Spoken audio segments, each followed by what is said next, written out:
안녕하세요. 저는 30대 후반이 된 여성입니다. 사람의 인생은 정말 알 수가 없는 것 같아요. 불과 몇 년 전만 하더라도 사랑하는 남자를 만났고 행복한 결혼 생활을 평생 유지할 줄만 알았는데 말이죠. 지금 와서 생각해보니 처음부터 뭔가 어긋났던 만남이었던 것 같아요. 그런 줄도 모르고 결혼까지 했으니 아주 황당하고 어이가 없던 제 결혼 생활이 막을 내리게 된 이유에 대해서 용기를 내서 오늘 사연을 적어봅니다. 저같이 개만도 못한 취급을 받고 당하고만 사시는 분들이 없기를 바라는 마음에서요. 그럼 지금부터 제 가슴속에 묻어둔 이야기를 시작해 보도록 할게요. 어린 시절을 가난하게 보냈던 저는 제 생활과 정반대인 한 남자를 만났어요. 우연한 계기로 시작된 만남은 그저 조금 색다른 사람이다라고만 느껴질 줄 알았는데 그게 인연이 되어버리고 말았네요. 그 남자는 허연 피부에 큰 키, 안경을 끼었고 매우 비싼 브랜드의 옷을 입고 있었습니다. 누가 봐도 부잣집에서 자랐다고 느낄 정도로 겉모습이 번지르르 했었죠. 반면에 저는 달랐어요. 소박한 옷차림에 화장기 별로 없는 얼굴, 그리고 태어나서 손톱을 꾸미는 네일아트 같은 것은 단 한 번도 해보지 않았던 사람이었고, 물론 명품백이나 비싼 신발 같은 것은 관심조차 들 수 없는 정도로 어렵게 살았죠. 저는 엄마와 남동생과 셋이서 살았습니다. 엄마는 고아원에서 자라서 아빠를 만나셨고, 아빠와 결혼을 하셔서 저희를 낳으셨는데, 안타깝게도 아빠는 뜻이 맞지 않아 일찍 이혼을 하셨죠. 엄마는 저와 남동생을 키우기 위해서 정말 열심히 일을 하셨어요. 주변에 도와줄 사람이 전혀 없으시기 때문에 혼자의 힘으로 모든 것을 해내는 슈퍼우먼 같은 분이셨어요. 하루 종일 밖에서 일을 하시고 집으로 와서는 저희를 돌보고 집안일까지 하시면서도 단 한 번도 힘들다는 내색을 하지 않으셨죠.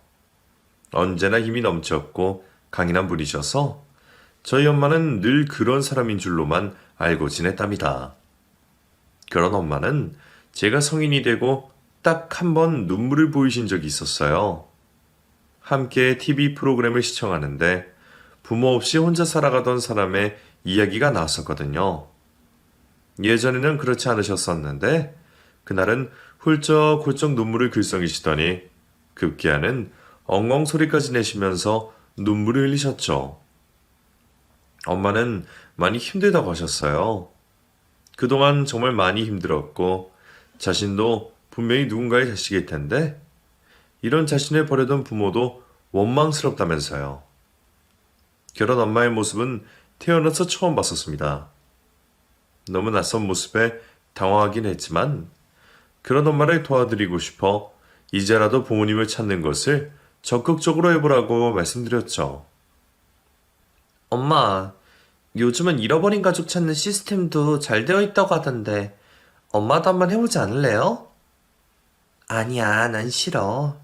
그냥 없다고 생각하고 여태껏 잘 살아왔는데 뭘. 그냥 이렇게 살래. 그래도 혹시 모르잖아.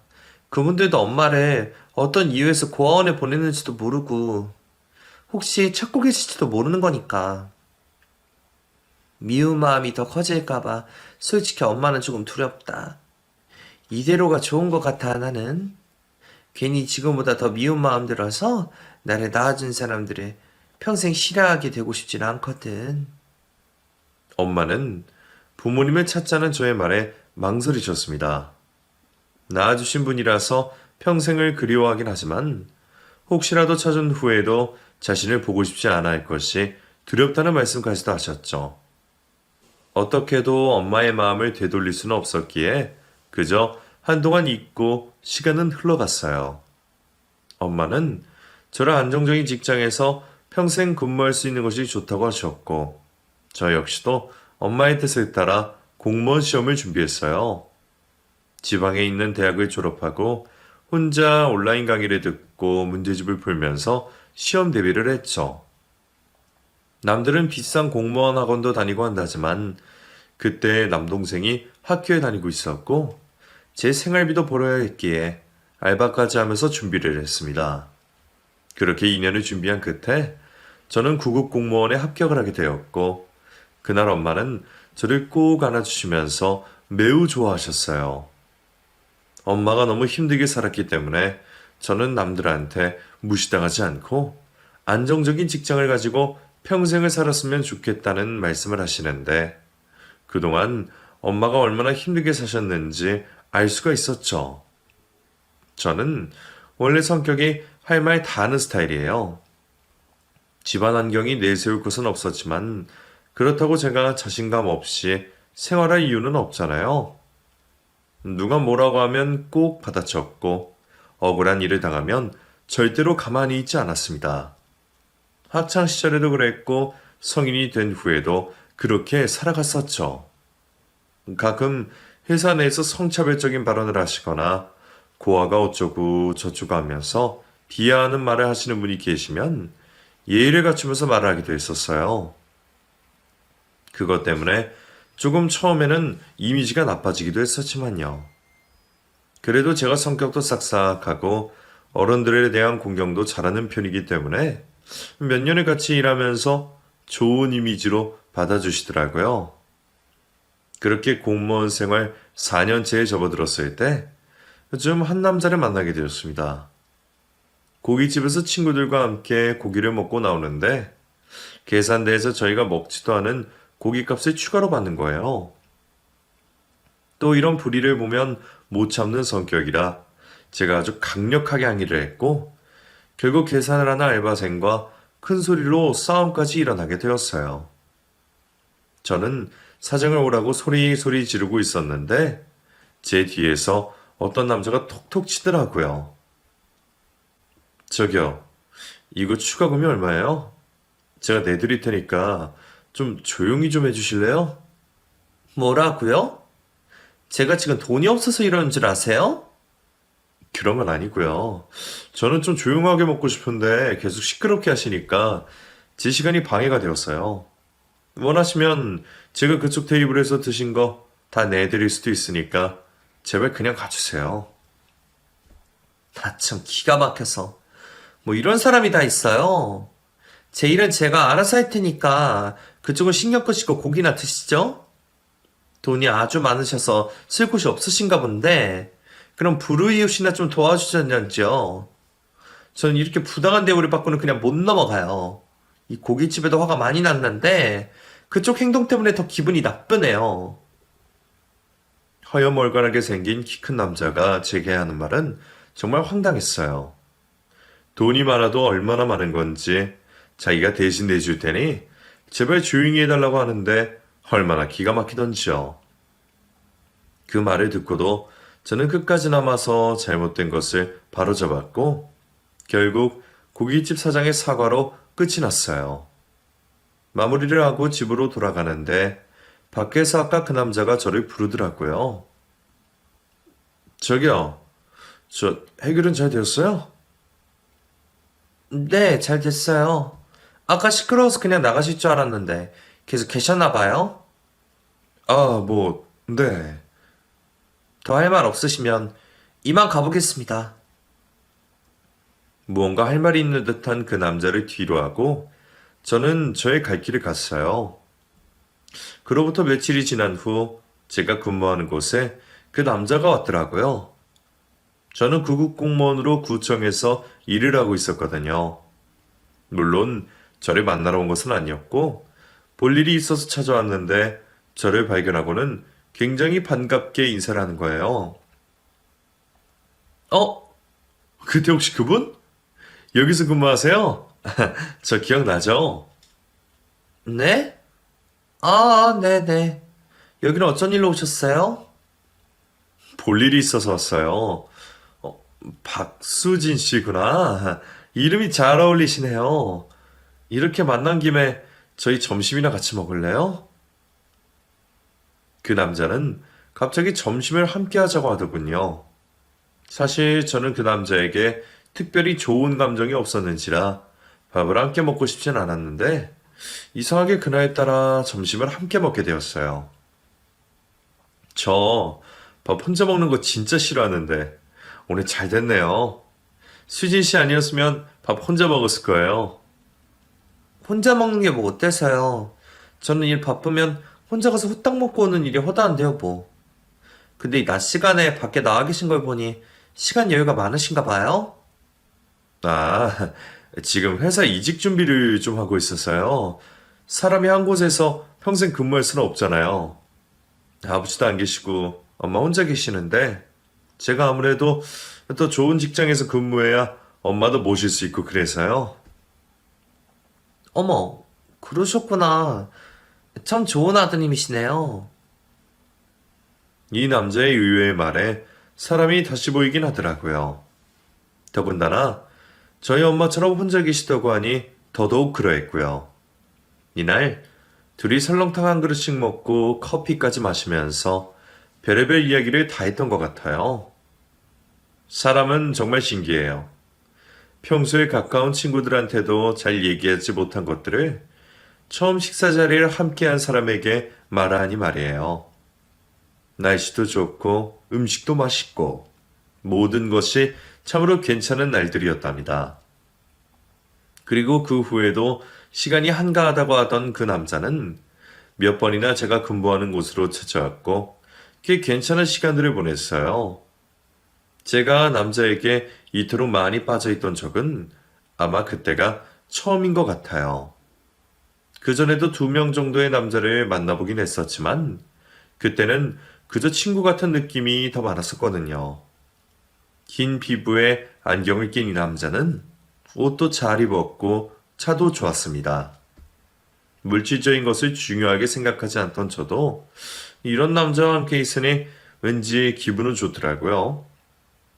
그리고 항상 이 남자에게는 좋은 향수 냄새가 났었는데 자신의 집에 강아지를 키우고 있어서 혹시라도 강아지 냄새가 날까봐 신경을 더 쓴다고 했어요. 자신의 엄마가 아빠를 먼저 떠나보내고 나서 강아지에게 관심을 갖기 시작하시더니 현재는 그 어떤 것보다도 소중하게 키우고 계신다고 하더라고요. 3마리의 강아지에 대한 이야기를 잠깐씩 들을 때면 정말 개팔자가 삭발자라고 느낄 정도였으니까요. 그리고 몇 달의 시간이 흐른 뒤 저희는 연인 관계로 발전하게 되었습니다. 그쪽이라는 호칭에서 오빠라고 바뀌게 되었고 저는 있는 힘을 다해 남친을 챙겨주기 시작했어요.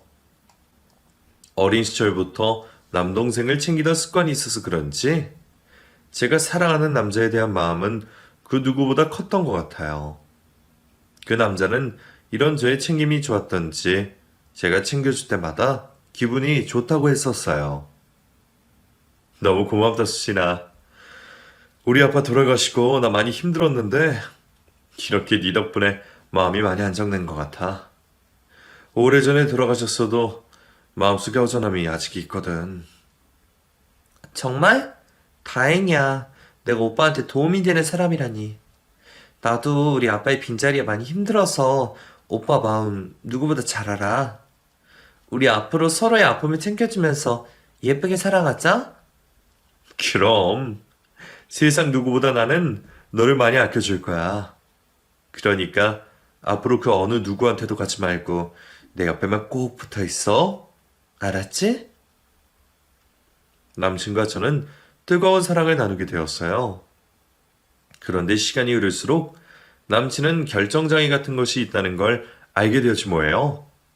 특히나 조금 불편한 일이 생기면 그 자리를 회피해버리고 결정을 밀어버리는 스타일이어서 여러 가지 문제점들이 생기게 되었습니다. 그러면서 제가 몇 가지를 대신 해결해주는 일도 생겼었는데요. 한 번은 남친이 제게 거짓말까지 하고 나이트에 갔다가 지갑을 잃어버려서 결제를 못하고 도망을 쳤더라고요. 나중에는 나이트 관련된 사람이 전화오고 찾아온다고 난리를 치면서 뭔가 느낌이 무섭게 연출되었었는데 그걸 제가 대신 결제를 해줬었어요. 남친은 그런 상황이 될 때까지 계속 전화를 거절하고 회피만 하고 있었지 앞장서서 해결하려는 생각을 하지 않더라고요. 거의 돈 100만 원에 가까운 돈을 제가 대신 결제해주고 나서 남친과 대판 싸우게 되었어요. 그때까지만 해도 회사를 이직한 곳에 적응도 하지 못하고 다시 그만둔다는 이야기가 나오고 있었는데 나이트클럽 같은 곳에 가서 그렇게 많은 돈을 쓰는 것도 이해가 되지 않았거든요. 게다가 제게는 거짓말까지 했었고요. 남친은 정말 미안하다. 다시는 안 그러겠다며 무릎까지 꿇고 빌었고 며칠 동안 냉전이 흐르다가 결국 다시 만남을 지속하게 되었습니다. 그런데 그 후에 남친은 제가 결제한 카드값을 주지 않고 차일피일 미루더군요.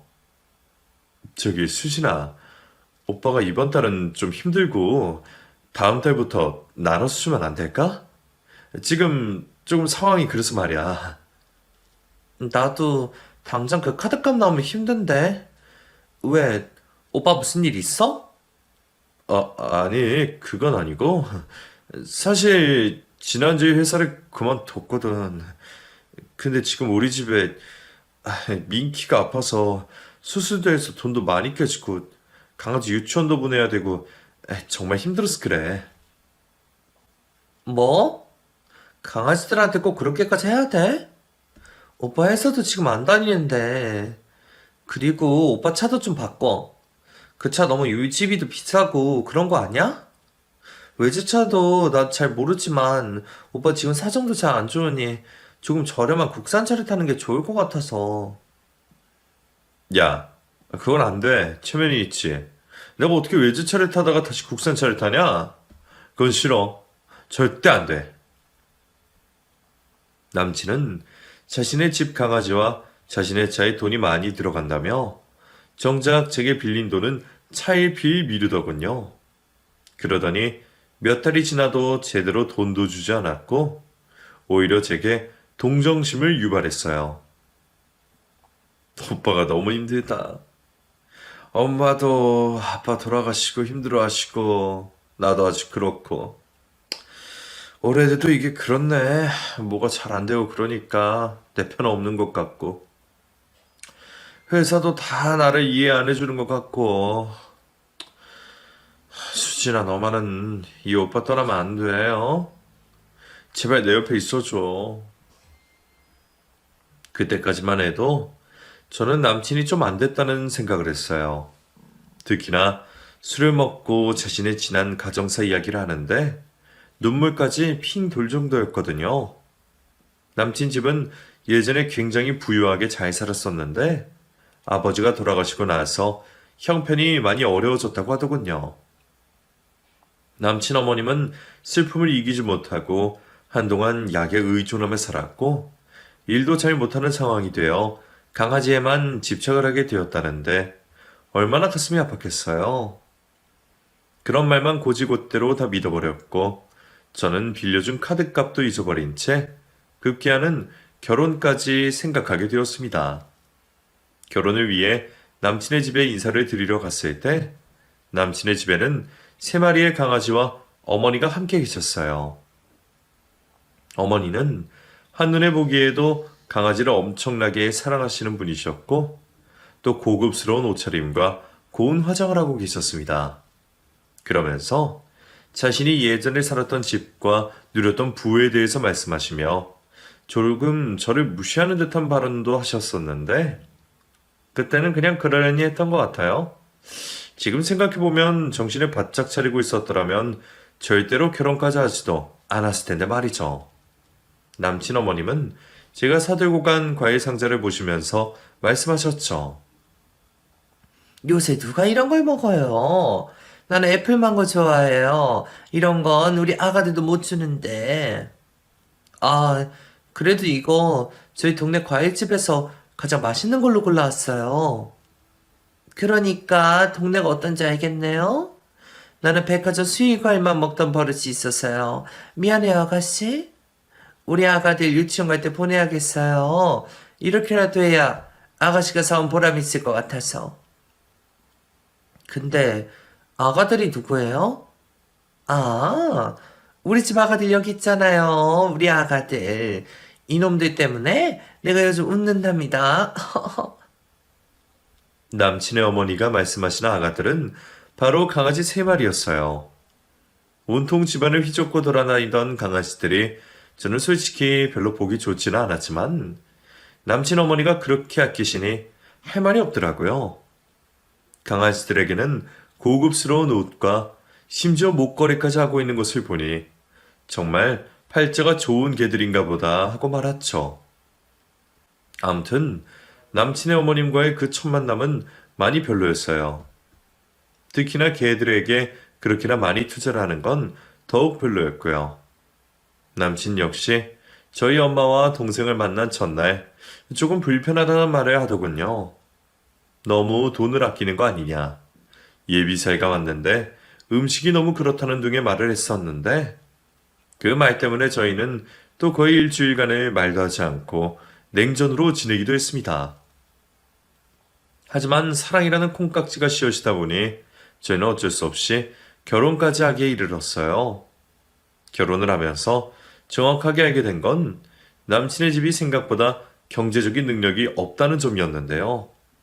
겉보기만 화려하게 하고 다녔지 실생활은 오히려 저희 집보다 별로더라고요.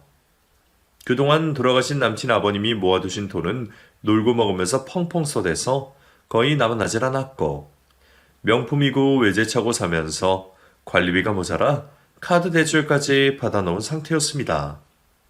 시모 앞으로 매월 나오는 돈이 있었지만 그 돈으로는 시모의 카드 값의 절반도 안 되는 금액이었기에 매달 제 남친이 벌어다주는 돈으로 메꾸고 모자라는 돈은 대출까지 받아서 생활하는 형편이었죠.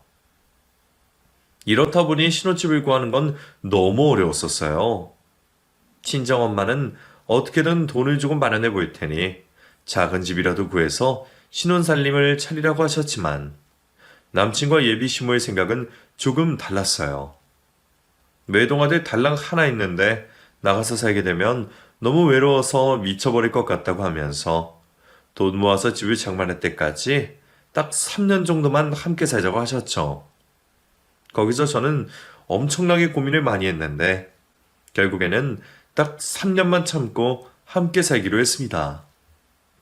친정에서 돈을 받기도 싫었고 당장에는 조금 불편해도 생활비를 아낄 수 있겠다고 생각도 했거든요. 그럼 결국 돈을 더 많이 모아서 더 나은 집을 마련할 수 있다는 혼자만의 착각을 하면서 말이죠. 그렇게 저는 결혼하자마자 시댁살이를 시작하게 되었어요. 강아지 3마리와 시모, 그리고 남편과 함께 사는 생활이 처음에는 그리 나쁘지는 않았습니다.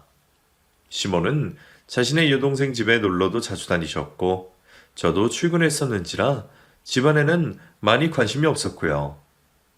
남편은 그때 당시에 회사를 그만두고 아는 형 사무실에서 일을 도와준다고 했었어요.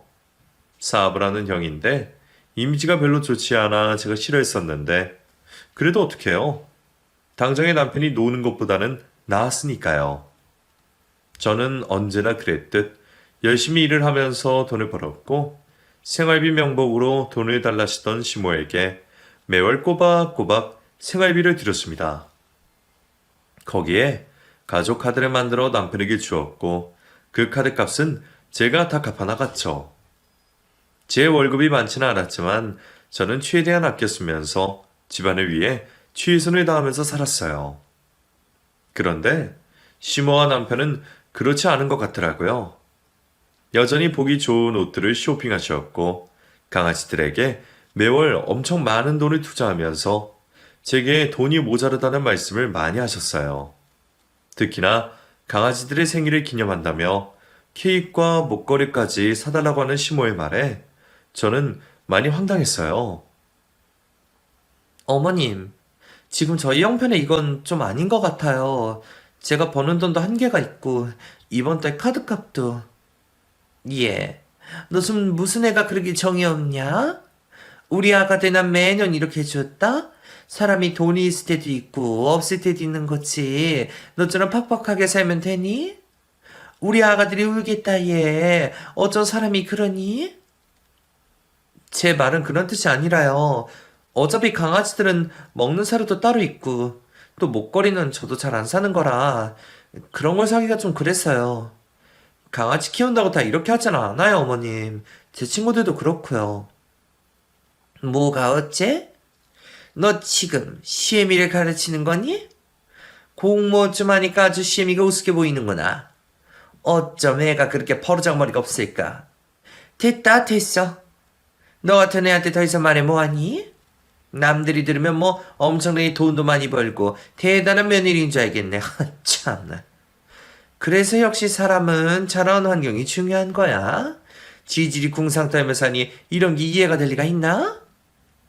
시몬은 늘 이런 식이었죠.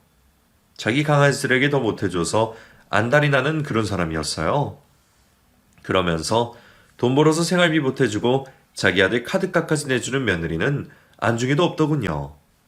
제가 무슨 말만 하면 자라온 환경을 비교를 하면서 저희 엄마까지도 욕되게 하는 경우도 많았고요. 처음에는 대수롭지 않게 생각했던 시댁살이가 점점 너무 스트레스가 되어가고 있었답니다. 그리고 그때쯤 친정엄마는 자신의 부모님을 찾고 싶다는 의사를 밝히셨어요. 저기 수진아, 엄마 이제라도 다시 찾아볼까? 그래도 될까?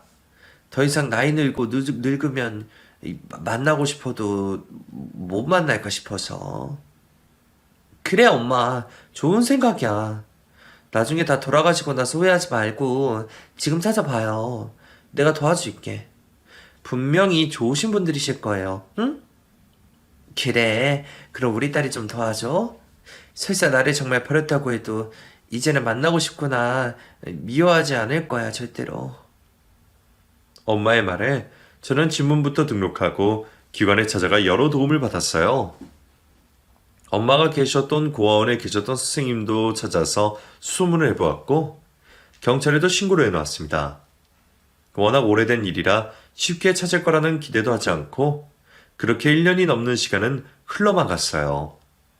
그동안 저는 강아지 때문에 비염까지 생겼고 알러지 약을 먹느라 임신도 미루고 있던 시기였습니다. 남편은 아는 형네 사무실에서 여전히 일을 하고 있었지만 사정이 좋지 않다고 하며 제때 월급을 가져오지도 않았고 밖에서 보내는 시간도 많았었어요. 시몬은 자신의 아가들인 강아지와 함께 시간을 보내며 펑펑 돌며 맛있는 음식을 차려오라고 제게 징징대기도 했고요. 저의 결혼 생활은 진짜 힘들었던 것 같아요. 그래도 제 자존심상 주변 사람들한테 절대로 힘들다는 말을 하지 않았습니다. 신혼생활이 어떠냐고 물어볼 때면 억지로 웃음을 지어 보이며 행복하다는 말을 했고 세상에서 가장 축복받은 사람이 저라고 지어냈어요. 때때로 이런 거짓말을 하면서 얼마나 마음이 아프던지 누구에게도 말도 못하고 혼자서 힘든 나날을 보내고 있었답니다. 그러던 그때 경찰서에서 연락이 왔고 엄마의 친부부를 찾은 것 같다는 소식을 듣게 되었죠. 얼마나 기쁘던지 가슴 설레는 마음으로 엄마를 모시고 그분들을 만나러 갔고 몇 가지의 확인 절차를 마친 결과 친부모님이라는 것이 확인이 되었어요. 알고 보니 연로하신 그분들은 아이를 잃어버렸던 것이었고 아이는 어떤 아주머니의 손에 이끌려 고아원까지 보내졌다고 해요. 지역적으로 너무 많이 벗어나 버린 곳이라서 상상도 하지 못하고 찾기가 더욱 힘들어져서 몇십 년의 그리움에 쌓여 속병까지 나셨다고 했습니다. 저도 드디어 외조 부모님이 생기게 되었어요. 할아버지, 할머니란 단어를 부르는 게 왜 그렇게 낯설고 어렵던지 정말 처음에는 한참이나 오래 걸렸었어요. 외할머니, 외할아버지는 나이가 아주 많으셨고 자수성가하신 분들이셔서 꽤 재력이 많으셨습니다. 그럼에도 불구하고 굉장히 검소하게 다니셨고 연세가 많아서 위험하다며 자동차도 없이 버스와 지하철을 타고 이동하고 계셨어요. 지방에 몇 채의 건물이 있었고 평생 놀고 먹고 살아도 남을 돈도 마련되어 있으셨고 어려운 사람들을 위해 기부도 많이 하시는 멋지신 분들이셨어요. 제게도 물려줄 땅이 있다고 하시면서 힘들게 구청에서 일하지 말고 작은 건물에다가 자기 사업을 하시라고 말씀을 해주시더라고요. 사업도 젊은 시절부터 도전해봐야 나중에 여유가 생기고 이룰 수 있다고 하시면서 자신들의 경험담도 알려주셨고요. 생각해보겠다고 했는데 사실 그 말씀에 많이 끌렸어요. 대책 없이 제 월급을 축내는 시모와 남편과 끝내고 차라리 혼자 사업을 시작하는 것이 좋다고 생각했었어요. 제 조모모를 찾게 되었다는 소식을 들은 시모는 정말이지 너무 무식하고 매몰차게 말씀하시더군요. 그러게 왜 애를 그렇게 칠칠하게 잃어버리고 다니시나 몰라? 암튼 옛날 못 배운 사람들은 문제라니까 문제. 강아지도 안 잃어버리고 하는 세상에. 아이고 참 이해가 안 되네. 뭐 하시는 분들이디? 그냥 뭐 집에서 쉬고 계시죠.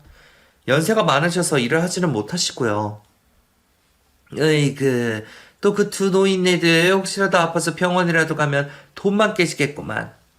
안 그래도 없는 집에 뭐하러 찾아가자고는. 답답하다 니 엄마도 참.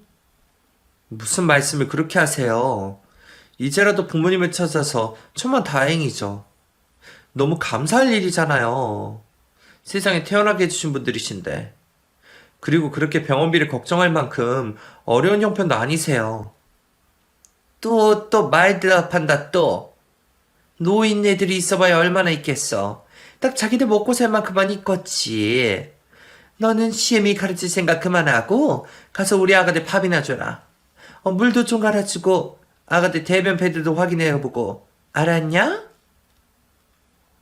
시모는 정말 몰상식한 분이었어요. 도대체 제대로 된 사상을 갖고 있지 않은 사람이었죠. 말도 안 통하고 입만 열면 남 무시하는 말이나 하고 심지어 저와 저희 친정은 자신이 키우는 강아지보다도 못한 사람들 취급을 했어요. 참는데도 한계가 있었기에 저는 화가 아주 많이 나 있는 상태로 시모의 말을 무시했습니다. 그리고는 방에 들어가 버렸죠. 시모는 밖에서 저를 향해 욕설을 퍼부었고 잠시 후 들어온 제 남편에게 저를 나쁜 사람으로 몰아가기 시작하더군요. 그리고 찾아온 저녁 식사 시간에 시모는 대놓고 저를 무시했습니다. 넌 좀 이따 남은 음식 먹거라. 네가 우리 집 서열이 제일 낮으니까 우리 아가들 밥이나 주고 와. 네? 어머니 무슨 말씀을 그렇게 하세요? 그럼 제가 걔보다도 서열이 낮다는 말씀이세요? 그럼 우리 아가들이 나랑 몇 년을 살았는데 너보다 당연히 서열이 높지. 어디서 그걸 질문이라고. 어머님 그러지 마세요. 개만도 못한 저한테 그동안 받으신 돈이 얼만데요. 어머님하고 어머님 아들이 제 돈 쓴 거 정말 황당하다고 생각한 적 많아요. 저도 억지로 참고 있으니까 더 이상 그러지 마시라고요. 아이고 무섭다 무서워. 우리 집 며느님이 아주 단단히 미치셨네. 어디 감히 개만도 못한 집에서 자란 주제에 이따 막말이치거려? 예. 잘난 것 하나 없는 집에서 와도 그냥 공무원 하나 보고 받아줬더니 뭐가 어쩌고 저쩌지? 아주 이게 이제는 망가자는 거냐? 시모의 막말에 저는 치가 떨렸어요. 그런데 그 옆에서 제 뺨을 때리려고 하는 남편을 보고는 더 이상은 이 집에서 살 수 없다고 생각을 했죠. 저는 그 즉시 전화기를 들었어요. 그리고는 할아버지께 전화를 걸었죠. 할아버지, 저예요, 수진이. 저 사업 시작해보려고요. 할아버지가 주신다는 그 땅 아직도 유효한 거예요? 한 살이라도 젊을 때 도전해보자 하시던 할아버지 말씀이 맞는 것 같아요. 저 내일 엄마랑 같이 할아버지 댁으로 갈게요. 시모가 보는 앞에서 할아버지께 전화를 걸어 땅 이야기를 했습니다. 그리고는 그 자리를 박차고 일어나 강아지들의 밥그릇을 발로 차버렸어요. 그 모습을 본 시모와 남편은 두 눈이 휘둥그레졌고 제게 미쳤다며 욕을 해댔지만 저는 아랑곳하지 않고 그 길로 제 짐을 싸기 시작했습니다. 간단하게 트렁크 안에 옷을 넣어 끌고 나온 후 시모와 남편에게 보란듯이 말했죠. 저 이 집 나갑니다. 이대로는 못 살아요. 제발 정신 똑바로 차리시고 사람답게 사세요. 아셨어요? 당신 밖에서 다른 여자들 만나면서 카드 펑펑 쓴 거 내가 모를 줄 알아? 짐승 같은 짓 언젠가는 그만두겠지 하는 마음으로 기다렸는데 그냥 네가 짐승이었어. 니네 엄마랑 똑같은 짐승. 난 사람답게 살 거라고, 사람답게. 뭐가 어째? 인연이 정말 미쳤나? 말 똑바로 못해? 이게 어디서 말을 함부로 해? 네가 이러고도 사람이냐? 너 아까 저라도 다 거짓말이지? 야, 미쳤다고 돈 많은 할아버지가 너한테 땅을 주냐? 니네 엄마까지 버려두고 살았던 사람이? 어디서 사기를 치려고 이것이. 믿든지 말든지 니네 마음대로 해. 그건 내가 알 바가 아니고 앞으로 네 차 기름값이나 걱정하면서 살아라. 개만도 못한 나는 나갈 테니까 알았냐? 니네 엄마 모시고 저 개들이랑 한번 실컷 살아봐. 저는 그 길로 문을 확 닫아버리고 나왔습니다. 차마 그 길로 친정에는 갈 수가 없어 하루는 근처 모텔에서 묵었어요. 그날 정말 얼마나 많이 울었는지 몰라요. 그동안 애써 참고 살았던 날들이 생각이 나면서 비참하기도 했고 속상하기도 했고 또 한편으로는 이렇게 제 인생을 실패하는 것인가 하는 생각도 들었고요. 하지만 이렇게 무너질 수 없다는 생각이 간절해졌습니다. 개만도 못했던 저의 신혼생활을 되짚어 볼 때 앞으로도 절대로 뭐 하나 제대로 대접받지 못할 것이라는 생각을 했어요. 뜬 눈으로 밤을 지새우고 다음날 친정에 가서 그동안의 모든 일에 대해서 말씀드렸어요. 엄마는 한참을 눈물을 보이셨고 그대로 시모에게 전화를 해서 욕을 어마어마하게 하시더군요. 그런데 시모는 오히려 그런 친정엄마의 욕을 들으면서도 다소곳하게 물어보시더랍니다. 다시 찾은 부모님이 돈이 있느냐고요? 정말 땅과 건물이 있는지도 말입니다. 그걸 들은 엄마는 더 이상 참지 못하시는 것 같더라고요. 이놈의 인간들아 정말 작작 좀 해라 작작 좀. 내 딸 개만도 못한 취급했다더니 우리 부모들이 욕심이 나냐? 어휴 이 천벌 받은 인간들. 너희 내 눈앞에 띄면 내가 가만 안 둘 줄 알아. 알았어? 살면서 엄마가 남에게 그런 욕을 하는 건 처음 들어본 것 같아요. 한편으로는 속이 시원하기까지 한 엄마의 욕을 들었더니 역시 엄마는 슈퍼우먼이 틀림없다는 생각이 들면서도 너무 죄송하더라고요. 엄마 미안해. 정말 미안해. 미안하긴 우리 딸 그런 소리도 하지 마. 어디 그런 인간같지도 않은 인간들이 우리 딸에 그런 취급을 해. 뭐하러 여태껏 참았어. 그런 짐승만도 못한 것들하고는 절대 상종도 하지 않는 게 상책이야. 넌 세상에서 가장 귀한 내 딸이야. 너무 소중하고 너무 귀해. 그러니까 앞으로도 우리 딸 건드리는 놈이 있으면 말만 해. 내가 아주 가만 안 둘 테니까. 우리 할아버지 집에 가자, 어? 괜찮아, 우리 딸, 괜찮아. 저는 그렇게 엄마 품에 안겨 한동안 목 놓아 울기만 했던 것 같아요. 한참 시간이 흐른 뒤 제 목은 쉬어버렸고 그 상태로 할아버지 집으로 향했습니다. 할아버지께 모든 사실에 대해 다 말씀을 드렸더니 조용히 자신의 지인분을 집으로 부르시더군요. 변호사님이셨는데 그분의 도움으로 아주 빠르게 이혼을 할 수가 있었습니다. 남편은 이혼은 안 한다고 우기면서 얼마나 질척거렸는지 몰라요. 자신이 아주 잘못했다고 하면서 제발 이혼만은 하지 말자고 하더군요. 앞으로 제가 시키는 일은 무엇이든지 다 할 수 있다고 했고 심지어 대리기사까지도 할 수 있다는 거짓말까지 했습니다. 그러면서 결국에는 가족카드 사용 제한을 해제해달라고 하더군요. 그 카드가 결혼하고 여태껏 남편이 썼던 카드고 결제는 제 통장에서 되었었거든요. 상상을 초월하는 뻔뻔함에 제가 아주 나중에는 헛웃음만 나왔던 것 같네요.